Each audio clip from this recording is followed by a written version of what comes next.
Beberapa lembaga survei telah merilis temuan mereka di awal masa kampanye. Indikator politik misalnya menempatkan Prabowo Gibran dengan elektabilitas tertinggi dengan 45,8%. Bahkan, jika dibandingkan dengan elektabilitas 1 bulan sebelumnya, elektabilitas Prabowo Gibran meningkat 6,1%. Di sisi lain, dua pasangan calon lainnya mengalami penurunan elektabilitas, yaitu Anies Mohaimin dengan elektabilitas 22,8% yang turun 1,6% dan juga Ganjar Mahfud yang turun 4,4% menjadi 25,6%. Yang menjadi pertanyaannya adalah, kenapa sih elektabilitas Prabowo Gibran meningkat cukup pesat? Padahal kan katanya ya, kalau misalnya Prabowo Gibran itu minim narasi dan hanya bermodalkan gimmick gemoy doang. Menurut gue, ada beberapa hal yang dapat menjelaskan hal tersebut. Yang pertama, gimmick gemoy yang ternyata cukup efektif di masyarakat dibandingkan dengan salam 3 jari dari Ganjar Mahfud atau selepet sarung Muhaimin ke Anies. Publik melihat bahwa gimmick gemoy bukan tanpa esensi, tapi ingin memperlihatkan bahwa politik itu harus asik dan riang gembira.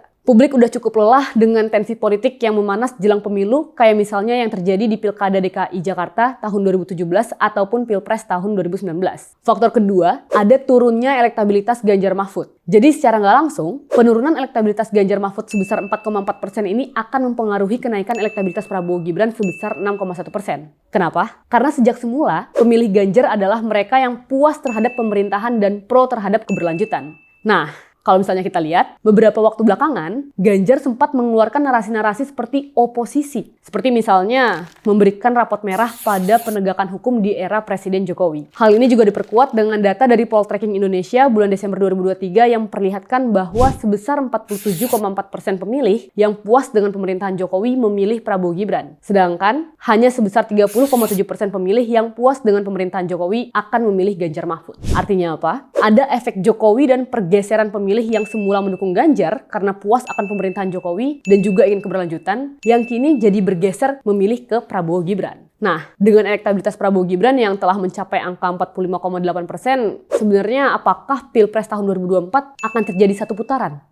Kalau misalnya kata Wakil Ketua Umum Partai Gelora, Fahri Hamzah sih mengatakan optimis Prabowo Gibran akan menang satu putaran. Dan menurut gue, keyakinan menang satu putaran dari kubu Prabowo Gibran ada benarnya juga kalau misalnya kita melihat tren kenaikan elektabilitas. Dan di sisi lain, dua paslon lainnya juga terus mengalami penurunan. Balik lagi, kan ada istilah ceteris paribus, atau asumsi tidak akan terjadi perubahan kalau misalnya tidak ada variabel yang berubah. Artinya, kalau misalnya emang gak ada tsunami politik atau gempa politik yang dahsyat, elektabilitas Prabowo Gibran masih akan tertinggi. Pun kalau misalnya masuk ke putaran kedua, data survei Poltreking Indonesia yang membuat simulasi dua pasangan calon, Prabowo Gibran tetap unggul jauh.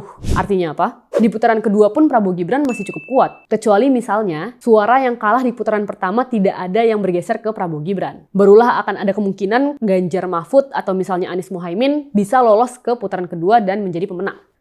Kalau misalnya Prabowo Gibran berharap satu putaran, realistisnya Ganjar Mahfud atau Anies Mohaimin harus berharap lolos ke putaran kedua. Dan gue juga perlu mengingatkan, kalau misalnya kita membaca hasil survei, kita perlu membaca berapa persen angka yang belum menentukan pilihan. Survei indikator politik misalnya memperlihatkan bahwa masih ada 7,9% responden yang belum menentukan pilihannya. Selain itu, survei Poltreking Indonesia juga memperlihatkan bahwa 60,7% pemilih yang sudah mantap dengan pilihannya dan 32,6% pemilih yang masih bisa mengubah pilihannya. Artinya apa? Masih bisa terjadi pergeseran suara di sisa waktu menuju 14 Februari 2024. Nah, menurut teman-teman gimana? Mungkin nggak sih Prabowo Gibran akan menang satu putaran? Dan kalau misalnya terjadi dua putaran, apakah Anies Mohaimin dan Ganjar Mahfud akan bekerja sama dan bersatu? Komen di kolom komentar ya.